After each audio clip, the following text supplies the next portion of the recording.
तो आज हम लोगों को स्टडी करना है कि किस तरीके से हम एक मूविंग कॉइल गैल्वेनोमीटर को अमीटर या वोल्टमीटर में कन्वर्ट करेंगे।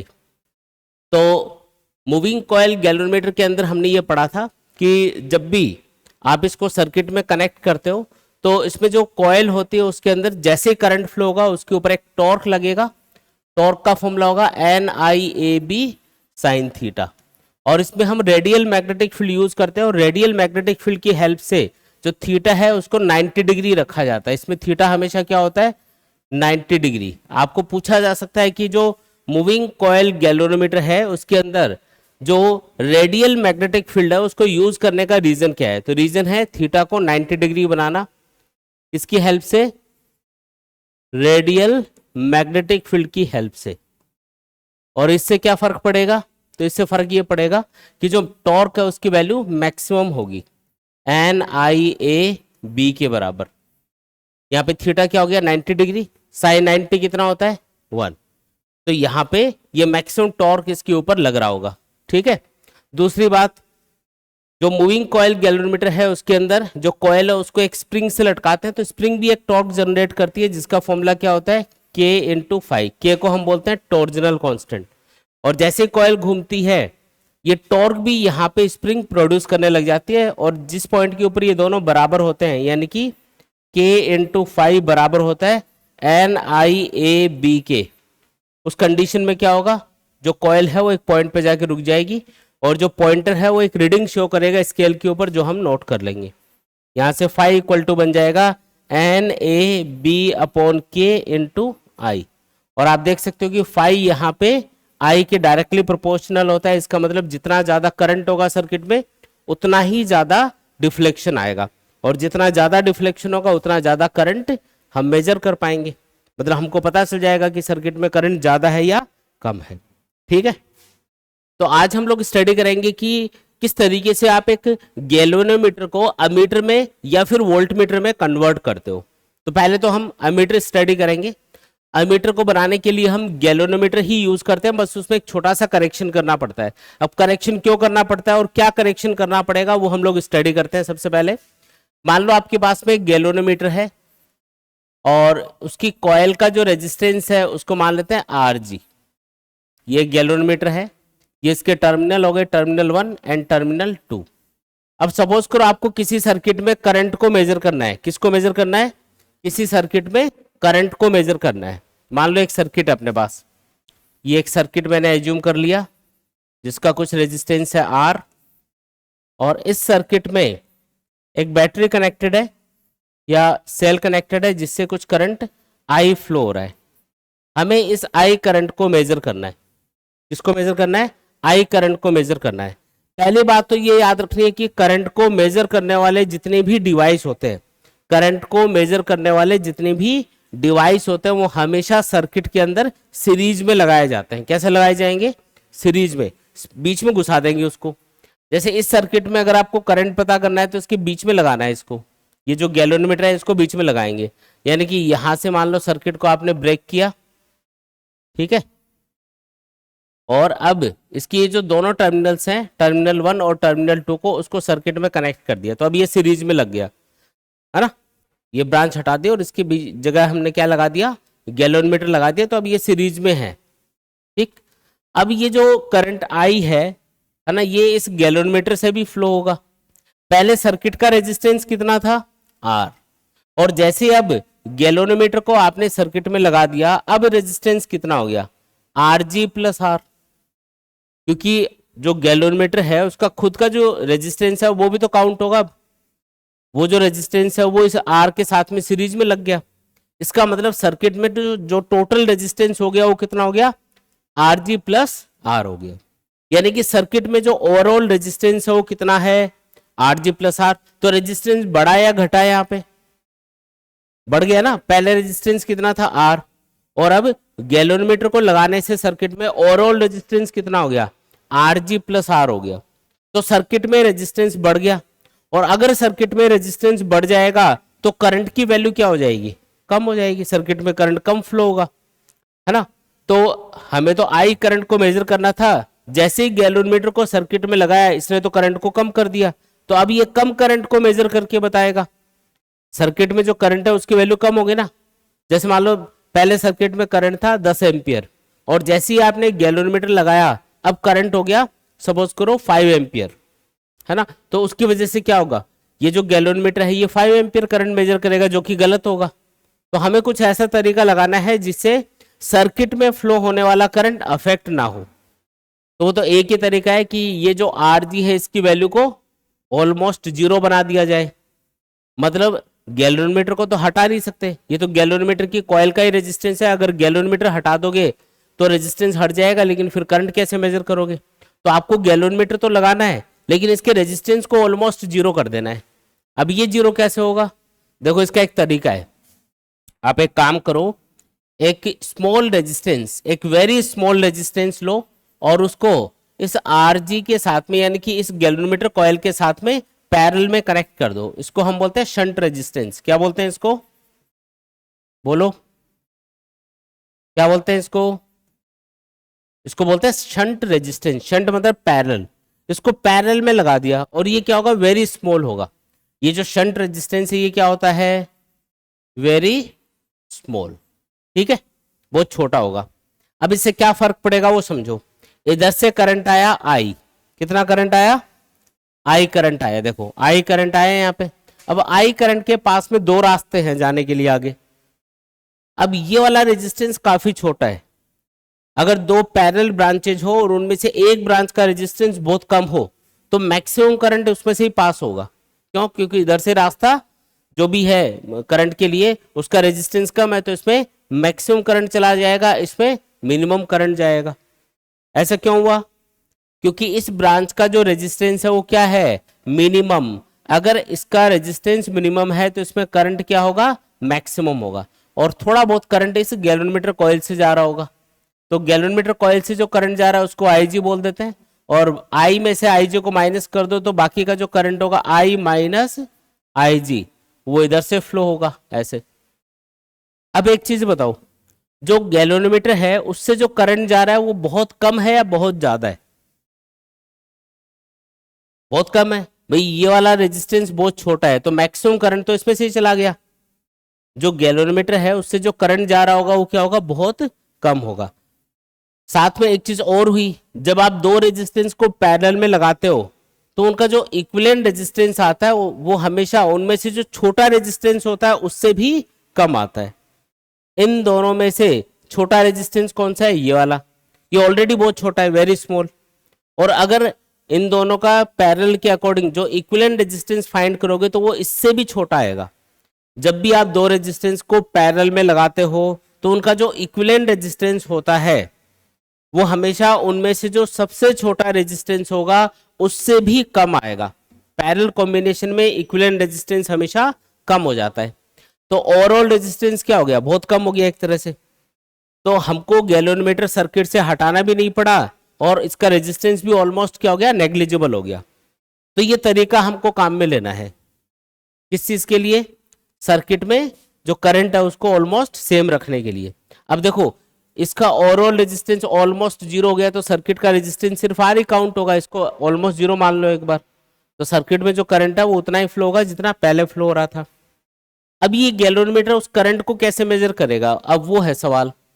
देखो इसको मेजर ऐसे करना है, ये जो शंट रेजिस्टेंस लगाया है ये हमको पता होता है। जैसे आपने 0.5 ओम का रेजिस्टेंस लगा दिया है यहाँ पे, तो ये तो हमको पता ऑलरेडी कितना है, ये वाली वैल्यू हमको पता होती है। अब ये दोनों ब्रांचेज आपस में कैसे कनेक्टेड है, पैरेलल में। और पैरेलल में एक चीज सेम होती है, क्या, वोल्टेज। सीरीज में जब भी डिवाइसेस को लगाते हो सब में करंट सेम जाता है, लेकिन पैरेलल में क्या होता है, जब भी आप डिवाइसेस को लगाते हो तो करंट उसमें डिवाइड हो जाता है और वोल्टेज हमेशा हर एक कंपोनेंट के अक्रॉस या हर एक डिवाइस के अक्रॉस सेम रहता है। तो यहाँ पे इन दोनों ब्रांचेस के अक्रॉस पोटेंशियल डिफरेंस सेम आएगा। इसमें करंट है IG, रेजिस्टेंस है RG, तो ओम्स लॉ लगाओ। पोटेंशियल डिफरेंस कितना होगा, IG इंटू RG।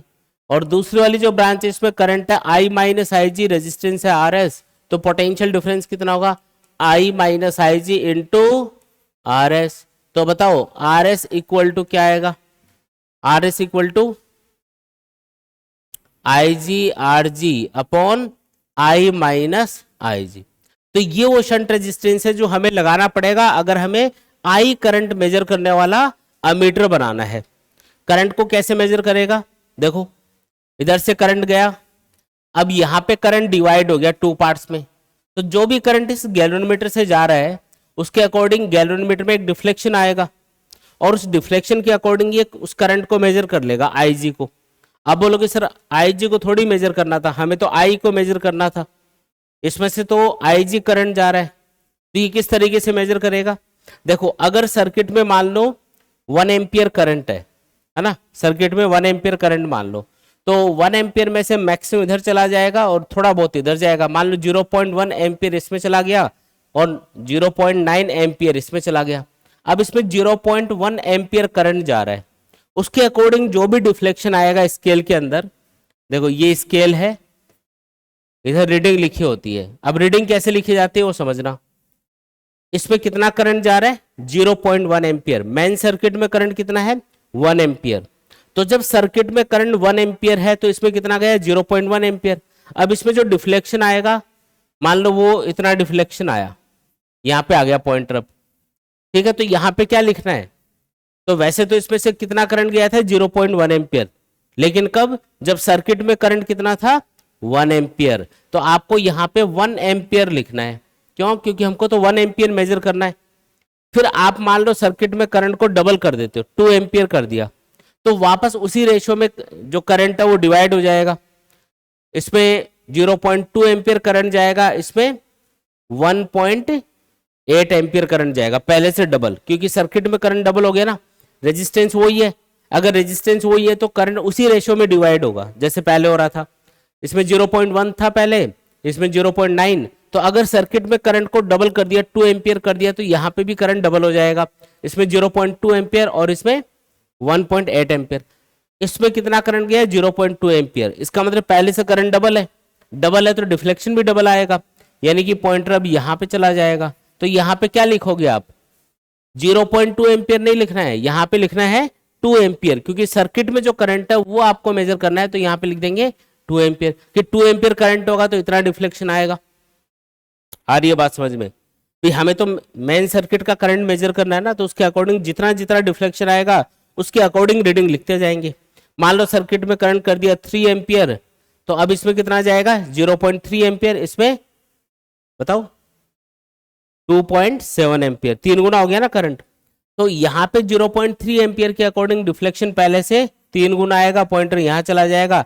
अब यहाँ पे लिखना वही है आपको जो आपको सर्किट में करंट है, जो आपके सर्किट में करंट है वो है 3 एम्पियर, तो 3 एम्पियर लिख देंगे। तो इस तरीके से स्केल बनाया जाता है। पहले एक नॉन करंट इसमें फ्लो करेंगे, पहले एक ऐसा करंट फ्लो करेंगे जो आपको पता होगा, उसके अकॉर्डिंग स्केल के ऊपर रीडिंग लिख देंगे। अब जैसे ही आप इस सर्किट इस डिवाइस को किसी भी ऐसे सर्किट में लगा दोगे जहां पे करंट पता नहीं है आपको, और मान लो कि सर्किट में कनेक्ट करने पे पॉइंटर यहाँ पे जाके रुक रहा है, तो आप समझ जाओगे कि सर्किट में करंट कितना होगा 2 एम्पियर होगा, तभी तो इतना डिफ्लेक्शन आता है। इस तरीके से पता करते हैं। तो पहली चीज जो हमें याद रखनी है वो ये है कि अगर हमें आई करंट मेजर करने वाला अमीटर बनाना है, क्या बनाना है, आई करंट मेजर करने वाला अमीटर बनाना है, तो हमें कितना शंट रेजिस्टेंस लगाना पड़ेगा। तो ये उसका फॉर्मूला है RS equal to IG RG upon I minus IG। ये रेजिस्टेंस हमको पैरेलल में लगाना पड़ेगा अगर हमें आई करंट मेजर करने वाला अमीटर बनाना है। भी आप हो सकता है आप 0 से 10 एम्पियर करंट मेजर करने वाला अमीटर बनाओ, हो सकता है 0 से 20 एम्पियर करंट मेजर करने वाला अमीटर बनाओ, हो सकता है 0 से 100 एम्पियर करंट मेजर करने वाला अमीटर बनाओ। तो आपकी जो रिक्वायरमेंट होगी उसके हिसाब से शंट रेजिस्टेंस लगाया जाएगा। कितना लगाना वो इस फॉर्मूले से कैलकुलेट होगा। इसमें IG और RG हमको पता होता है, IG मतलब गैल्वेनोमीटर से पास होने वाला करंट और RG मतलब गैल्वेनोमीटर का रेजिस्टेंस, तो ये हमको ऑलरेडी पता होगा, तो उसके अकॉर्डिंग हमको कैलकुलेशन कर लेनी है। आया समझ में, तो ये चीज आपको याद रखनी है। ठीक, इस पे एक सवाल और पूछते हैं बहुत बार कि अगर हमें एक आइडियल अमीटर बनाना है तो उसके लिए हमें कितना शंट रेजिस्टेंस लगाना पड़ेगा, या ऐसा बोल देते हैं कि आइडियल एमीटर का रेजिस्टेंस कितना होता है। तो अगर आइडियल एमीटर बनाना है, एक ऐसा एमीटर जो कि बिल्कुल एग्जैक्ट रीडिंग देगा, आइडियल मतलब उसमें कोई भी गड़बड़ नहीं होनी चाहिए, एरर नहीं आनी चाहिए। तो आइडियल एमीटर बनाने के लिए रेजिस्टेंस कितना होना चाहिए, आइडियल एमीटर का रेजिस्टेंस कितना होगा? तो देखो जब आपने गैल्वेनोमीटर के पैरेलल में ये स्मॉल रेजिस्टेंस लगाया तो ये क्या बन गया, एक अमीटर बन गया। अब ये अमीटर है, इसको अमीटर बोलेंगे। अब ये देखो यहाँ पे दिखा रखा है। तो अगर हमें आइडियल अमीटर बनाना है तो आइडियल अमीटर तो वो होगा जो सर्किट में जो फ्लो होने वाला करंट है उसको चेंज ही नहीं होने दे, एग्जैक्ट करंट को मेजर करे। तो इसमें तो सर्किट में करंट तभी चेंज नहीं होगा जब इस RS की वैल्यू क्या हो, 0। तो मैक्सिमम करंट इधर से चला जाएगा और एग्जैक्ट करंट सर्किट में मेजर होगा फिर। लेकिन आइडियल एमीटर हम अगर बनाएंगे तो सारा का सारा करंट इधर से चला जाएगा, फिर इसमें करंट ही नहीं जाएगा, तो फिर करंट को कैसे मेजर करेगा? तो ये जस्ट है कि मतलब कि आइडियल कंडीशन बोली जाती है कि आइडियल एमीटर वो माना जाता है जिसका रेजिस्टेंस मिनिमम हो, यानी कि ऑलमोस्ट जीरो हो। इसको अगर आप ऑलमोस्ट जीरो कर दोगे तो ओवरऑल रेजिस्टेंस क्या हो गया, ऑलमोस्ट जीरो हो गया। तो एग्जैक्ट वैल्यू सर्किट में करंट की हम मेजर कर पाएंगे। तो आइडियल एमीटर का रेजिस्टेंस क्या होना चाहिए, बहुत ही छोटा। कितना छोटा, 0। जीरो से छोटा तो हो ही नहीं सकता ना, रेजिस्टेंस कभी नेगेटिव तो होता नहीं है। तो छोटे से छोटी वैल्यू क्या हो सकती है, 0 हो सकती है। तो फॉर आइडियल अमीटर जो रेजिस्टेंस है क्या होना चाहिए, आइडियल एमीटर का रेजिस्टेंस कितना होना चाहिए, 0, है ना। छोटा क्वेश्चन अगर बनेगा तो उसमें ये वाली चीज पूछी जाएगी कि एक आइडियल एमीटर का रेजिस्टेंस कितना होता है, या फिर फॉर्मूला पूछ लेगा कि शंट रेजिस्टेंस कितना लगाना पड़ता है, उसका फॉर्मूला क्या होगा। और न्यूमेरिकल आएगा तो इस न्यूमेरिकल के ऊपर, इस फॉर्मूले के ऊपर न्यूमेरिकल आ जाएगा जिसमें आपको IG, RG और I की वैल्यू गिवन होती है, RS कैलकुलेट करके बताना होता है। इस टाइप का क्वेश्चन आता है इसके ऊपर, ठीक है। आगे बढ़ते हैं। देखो नेक्स्ट है फिर वोल्ट मीटर। तो वोल्ट मीटर एक ऐसा डिवाइस है जो कि वोल्टेज को यानी कि पोटेंशियल डिफरेंस को मेजर करने वाला डिवाइस होता है। पोटेंशियल डिफरेंस को मेजर करने के लिए हम इसको यूज करते हैं। तो किस तरीके से इसको गैल्वेनोमीटर को कन्वर्ट किया जाएगा एक वोल्ट मीटर में, वो समझते हैं। ये मान लो हमारे पास में एक गैल्वेनोमीटर है और इसकी कॉइल का जो रेजिस्टेंस है वो है RG। ये इसके टर्मिनल्स हो गए, टर्मिनल 1 एंड टर्मिनल 2, ठीक है। अब मान लो कि कोई सर्किट है जिसमें कोई रेजिस्टेंस कनेक्टेड है, R0 बोल देते हैं इसको, और इस सर्किट में एक वोल्टेज सोर्स कनेक्टेड है जिसकी वजह से सर्किट में करंट फ्लो होगा और उस करंट की वजह से इस रेजिस्टेंस के अक्रॉस कुछ पोटेंशियल डिफरेंस भी होगा, है ना। वो पोटेंशियल डिफरेंस आपको मेजर करना है। सर्किट में जो करंट फ्लो होगा ना, वो करंट है मान लो I। तो I करंट फ्लो होने से इस रेजिस्टेंस के अक्रॉस पोटेंशियल डिफरेंस कितना होगा, तो I into R0 Ohm's law के अकॉर्डिंग। तो वो आपको मेजर करके बताना है। तो एक चीज याद रखनी है कि जो भी वोल्टेज को मेजर करने वाले डिवाइस होते हैं वो हमेशा सर्किट के अंदर पैरेलल में कनेक्ट होते हैं। कैसे कनेक्ट होंगे बोलो, पैरेलल में। करंट को मेजर करने वाला डिवाइस हमेशा सीरीज में लगेगा और वोल्टेज को मेजर करने वाला डिवाइस हमेशा सर्किट में पैरेलल में लगाया जाएगा। मतलब जैसे इस रेजिस्टेंस के अक्रॉस पोटेंशियल डिफरेंस मेजर करना है तो इसके पैरेलल में इसके जो दोनों सिरे हैं उनकी अक्रॉस इस गैल्वेनोमीटर को कनेक्ट कर दो। अब ये वोल्टेज को मेजर करके बताएगा, लेकिन इसमें एक गड़बड़ होगी। जो गैल्वेनोमीटर होता है ना वो एग्जैक्ट रीडिंग नहीं देता कभी भी, एक्चुअल वैल्यू से हमेशा थोड़ी सी कम रीडिंग देता है। क्यों देता है वो समझना। तो यहाँ पे सर्किट में करंट कितना था पहले, I, उसके अकॉर्डिंग इस R0 रेजिस्टेंस के क्रॉस पोटेंशियल डिफरेंस कितना होगा, I into R0। Potential difference कितना होगा इस रेजिस्टेंस के क्रॉस, I इंटू R0, ठीक है। जैसे ही आपने जो गैल्वेनोमीटर है इसके पैरेलल में कनेक्ट कर दिया तो अब क्या होगा, यहां से करंट डिवाइड हो जाएगा। कुछ करंट जाएगा गैल्वेनोमीटर के अंदर से और बाकी का करंट जाएगा इस रेजिस्टेंस के अंदर से, ऐसा ही होगा। अब पहले इस रेजिस्टेंस में करंट कितना था, I, तो उसके अक्रॉस पोटेंशियल डिफरेंस कितना था, I इंटू R0। लेकिन अब तो करंट कम हो गया ना, क्योंकि कुछ करंट इधर से चला गया। तो करंट कम हो गया तो इसके अक्रॉस पोटेंशियल डिफरेंस भी क्या हो जाएगा, कम हो जाएगा। तो अब अगर आपने ये गैल्वेनोमीटर इसके पैरेलल में लगा रखा है तो ये कम वोल्टेज को मेजर करेगा या कम पोटेंशियल डिफरेंस को मेजर करेगा, एक्चुअल वैल्यू से कम रीडिंग देगा। तो हमें कुछ इसमें करेक्शन करना पड़ेगा। हमें ये करेक्शन करना है कि मैक्सिमम करंट इसमें से ही जाए, इसमें जो करंट जा रहा है ना वो मिनिमम हो जाए। हम हमेशा ये चाहते हैं, चाहे अमीटर बनाना हो या वोल्ट मीटर बनाना हो, हमेशा ये चाहेंगे कि जो गैल्वेनोमीटर है उससे फ्लो होने वाला जो करंट है वो क्या रहे, मिनिमम, कम से कम होना चाहिए। ठीक है जी।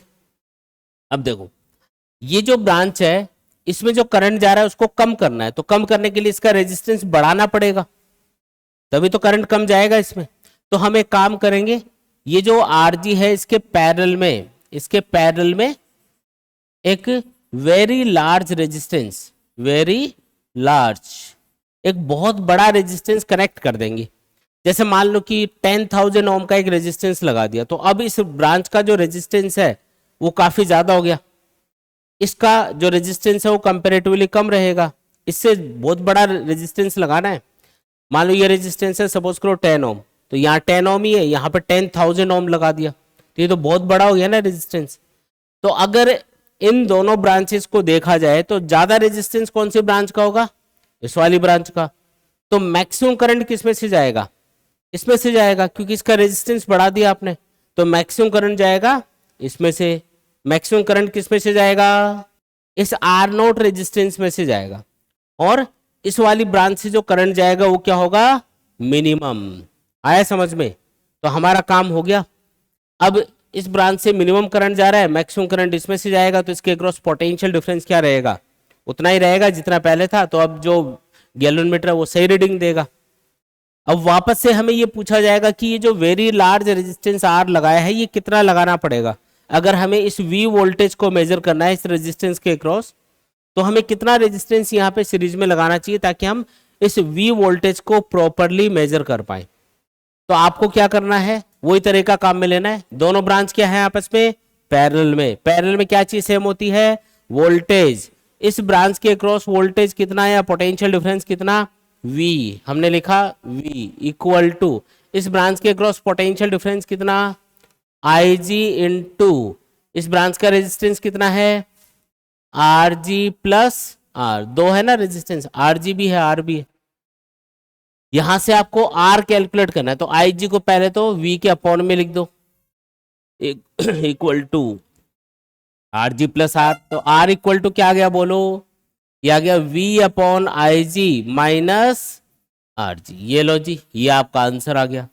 तो ये वाला जो रेजिस्टेंस है ये हमें गैल्वेनोमीटर के साथ में सीरीज में लगाना पड़ेगा। देखो अमीटर बनाना था तो एक स्मॉल रेजिस्टेंस को पैरेलल में लगाया था। कैसे लगाया था, पैरेलल में, स्मॉल रेजिस्टेंस को पैरेलल में लगाया था। और वोल्टमीटर बनाना है तो एक बड़े रेजिस्टेंस को, लार्ज रेजिस्टेंस को सीरीज में लगाना है। उल्टा है एकदम। अमीटर बनाने के लिए जो करना है ना उसे उल्टा करना है वोल्टमीटर बनाने के लिए। अमीटर बनाने के लिए एक स्मॉल रेजिस्टेंस पैरेलल में लगाया था, वोल्टमीटर बनाने के लिए एक लार्ज रेजिस्टेंस सीरीज में लगाएंगे। याद रखने वाला पॉइंट है, ठीक है। छोटा क्वेश्चन बनेगा तो ये पूछते हैं कि एक गैल्वेनोमीटर को किस तरीके से आप वोल्टमीटर में कन्वर्ट करते हो या अमीटर में कन्वर्ट करते हो, तो ये हमें पता होना चाहिए। ये रेजिस्टेंस है जो हमें लगाना पड़ेगा अगर हमें वी वोल्टेज को मेजर करने वाला वोल्टमीटर बनाना है, ठीक है। इसमें एक सवाल और आता है कि अगर एक आइडियल वोल्टमीटर है, आइडियल मतलब जो एग्जैक्ट रीडिंग देगा, बिल्कुल सही रीडिंग देगा, कोई उसमें गड़बड़ नहीं होगी, मामूली सी भी गड़बड़ नहीं होनी चाहिए, तो उस आइडियल वोल्टमीटर का रेजिस्टेंस कितना होगा, सोचो। फॉर आइडियल वोल्टमीटर रेजिस्टेंस कितना होना चाहिए, सोचो एक बार बताओ। बहुत छोटा होना चाहिए या बहुत बड़ा? जब आप गैल्वेनोमीटर के साथ में एक लार्ज रेजिस्टेंस लगाते हो तो ओवरऑल रेजिस्टेंस बहुत बड़ा हो जाता है या बहुत छोटा? बहुत बड़ा। अब अगर आइडियल वोल्टमीटर बनाना है तो ये रेजिस्टेंस बहुत बहुत बड़ा होना चाहिए या ओवरऑल रेजिस्टेंस बहुत बहुत ज्यादा होना चाहिए। तो बहुत ज्यादा कितना हो सकता है, इनफाइनाइट। तो बस आ गया आंसर, इनफाइनाइट होना चाहिए। आइडियल वोल्टमीटर का रेजिस्टेंस कितना, इनफाइनाइट, है ना। आइडियल अमीटर का रेजिस्टेंस तो होना चाहिए 0 और आइडियल वोल्टमीटर का रेजिस्टेंस होना चाहिए इनफाइनाइट। इस तरीके से बताना है। आया समझ में? देख लो एक बार, कोई भी स्टेप में डाउट या कंफ्यूजन है तो बता दो। कोई डाउट नहीं है? चलो फिर आगे देखो। इसके बाद में एक क्वेश्चन दे रखा है, एक galvanometer has a resistance of 30 ohm, it gives full scale deflection with a current of 2 milli ampere, calculate the value of the resistance needed to convert it into an ammeter of range 0 to 0.3 ampere. पहले तो जो given data है उसको एक बार अलग लिख लेते हैं। ये बोल रहा है एक galvanometer has a resistance of 30 ohm, यानी कि ये गैल्वेनोमीटर कॉइल का रेजिस्टेंस दे रखा है 30 ohm. It gives full scale deflection with a current of 2 milli ampere, ये दे रखा है आईजी। आईजी वो करंट होता है जिससे गैल्वेनोमीटर में फुल डिफ्लेक्शन आता है, मतलब उसका जो पॉइंटर है वो मैक्सिमम पे चला जाता है। तो आपको आईजी कितना दे रखा है 2 मिली एम्पियर दे रखा है। मिली समझते हो ना, 10⁻³ है ना। पूछा calculate the resistance needed to convert it into an ammeter of range 0 to 0.3 ampere. कितना करंट को मेजर करना है 0.3 एम्पियर।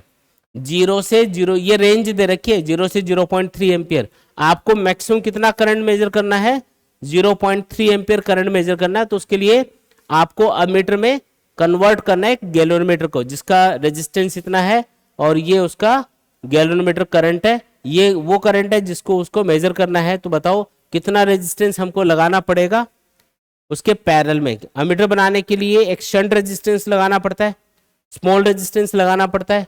तो शंट रेजिस्टेंस कितना आएगा यहाँ पे, क्या फॉर्मूला होता है उसका? शंट रेजिस्टेंस का फॉर्मूला बता दो, IG/R/I-I जी। बस वैल्यू पुट करके सॉल्व कर दो, खत्म क्वेश्चन। IG कितना है 2 मिली एम्पियर, RG कितना है 30 ओम, I 0.3 एम्पियर और ये 2 × 10⁻³ एम्पियर। लगभग ये आ जाएगा, अगर आप इसको सॉल्व करोगे ना पूरे को तो ये आएगा, जैसे ये तो नेग्लिजिबल है, देखो इसकी कंपैरिजन में ये बहुत छोटा है तो इसको तो हटा दो एक बार। तो ये हो गया 3 से 3 कैंसिल, तो ये आ गया 0.2 ओम के आसपास, 0.2 ओम के लगभग बराबर आएगा। जो शंट रेजिस्टेंस है वो लगभग 0.2 ओम का होना चाहिए ताकि हम 0 से 0.3 एम्पियर को करंट को मेजर करने वाला अमीटर बना पाए। ठीक है, आगे बढ़ते हैं। नेक्स्ट क्वेश्चन है the resistance of a galvanometer is 999 ohm. A shunt of 1 ohm is connected to it. If the main current is 10⁻⁻² ampere, what is the current flowing through the galvanometer? तो जो galvanometer है उससे कितना current flow हो रहा होगा ये आपको कैलकुलेट करके बताना है। ठीक है जी, क्या क्या दे रखा है? The resistance of a galvanometer is, galvanometer का रेजिस्टेंस दे रखा है 999 ohm. A shunt of 1 ohm is connected to it, एक शंट रेजिस्टेंस इसके साथ में कनेक्ट कर दिया हमने, कितना 1 ओम का। If the main current is यानी कि I दे रखा है 10⁻² ampere, what is the current flowing through the galvanometer. देखो समझो इस क्वेश्चन को, ये अपना गैल्वेनोमीटर है, ये इसकी कॉइल का रेजिस्टेंस आपको RG बता रखा है जो कि 999 ओम के बराबर है। इसके साथ में एक शंट रेजिस्टेंस हमने जोड़ रखा है, ये शंट रेजिस्टेंस हो गया RS जो कि 1 ओम का है। क्वेश्चन में बता रखा है कि जो शंट रेजिस्टेंस है वो कितना है 1 ओम के बराबर है। मेन करंट कितना है सर्किट में I। अब ये I करंट आगे जाके देखो 2 पार्ट्स में डिवाइड होगा, कुछ करंट गैल्वेनोमीटर से चला जाएगा और बाकी का I माइनस IG करंट किस में से जाएगा, शंट रेजिस्टेंस में से जाएगा। हमें कौन सा करंट पूछा जा रहा है, जो गैल्वेनोमीटर है उससे फ्लो होने वाला करंट पूछा जा रहा है। आया समझ में? देखो यहां पे जो टोटल करंट है वो है I जो कि 2 पार्ट्स में डिवाइड हो रहा है। ठीक है, और करंट हमेशा एक चीज याद रखनी है, अगर करंट आगे जाके 2 पार्ट्स में डिवाइड हो रहा हो तो वो रेजिस्टेंस के अपोजिट रेशियो में डिवाइड होगा। एक एग्जांपल के तौर पे मान लो कोई करंट है I, आगे जाके ये 2 ब्रांचेस में डिवाइड हो रहा है। इससे हम एक रूल बनाने वाले हैं जिसको हम करंट डिवीजन रूल बोलेंगे, तो उसके लिए थोड़ा समझा रहा हूं। इस ब्रांच का रेजिस्टेंस R1 है, इसका R2। अब I करंट आगे जाके 2 पार्ट्स में डिवाइड हुआ, I1 और I2। ये चीज समझ में आई क्या? अब एक चीज यहां पे कंफर्म है कि अगर ये दोनों पैरेलल में कनेक्टेड है तो इनके क्रॉस पोटेंशियल डिफरेंस क्या होगा, सेम होगा। क्या चीज सेम होगी, पोटेंशियल डिफरेंस दोनों ब्रांच के क्रॉस सेम आएगा। ठीक है, अब इसके क्रॉस पोटेंशियल डिफरेंस कितना, V = IR होता है ना, तो I1R1 लिख दिया हमने, I1R1। इसके अक्रॉस पोटेंशियल डिफरेंस कितना, I2R2, और वो बराबर होना चाहिए, पैरेलल में है ना। तो बताओ I1/I2 कितना आया, R2/R1 आ गया ना। तो करंट किस रेशियो में डिवाइड हो रहा है, देखो I1 ऊपर लिखा है और R1 नीचे लिखा है, यानी कि करंट और रेजिस्टेंस का जो रिलेशन है वो इनवर्सली प्रोपोर्शनल हो रहा है एक तरह से। मतलब उस ब्रांच में करंट ज्यादा जाएगा जिसका रेजिस्टेंस कम होगा, ऐसा बोल सकते हो भाई। I1 ऊपर है, R1 नीचे, मतलब करंट और रेजिस्टेंस क्या है, इनवर्सली प्रोपोर्शनल। या ऐसा बोल दो कि I1 और I2 का जो रेशियो है वो रेजिस्टेंस के अपोजिट रेशियो में होगा। देखो R2/R1 आ रहा है, तो अब इससे एक फॉर्मूला बनाते हैं। जैसे मुझे टोटल करंट पता है, अब टोटल करंट कितना है, I। अब ये आगे जाके टू पार्ट्स में डिवाइड होगा, I1 और I2। तो मुझे I1 कैलकुलेट करना है, मान लो। तो किसी भी चीज को अगर आपको रेशो में डिवाइड करना हो तो क्या करते हैं, पहले तो उस टोटल वैल्यू को लिख देते हैं, लिख दिया टोटल I। फिर इस ब्रांच में करंट पता करना है ना, I1 पता करना है। तो I1 का रेशियो कितना है, R2। देखो I1/I2 R2/R1 के बराबर है। तो I1 का रेशियो R2 है, I2 का रेशियो R1 है। तो आपको I1 का रेशियो कितना है, R2। तो R2 से मल्टीप्लाई करना है, divided by sum of ratio. Sum of ratio मतलब R1 प्लस R2। ऐसे ही अगर मुझे I2 पता करना है तो मैं क्या करूंगा, टोटल करंट लिखूंगा। टोटल करंट कितना, I। फिर I2 का रेशियो कितना है, I2 का रेशियो R1, तो R1 लिखा, divided by sum of ratio. ये लो जी, फॉर्मूला बन गया।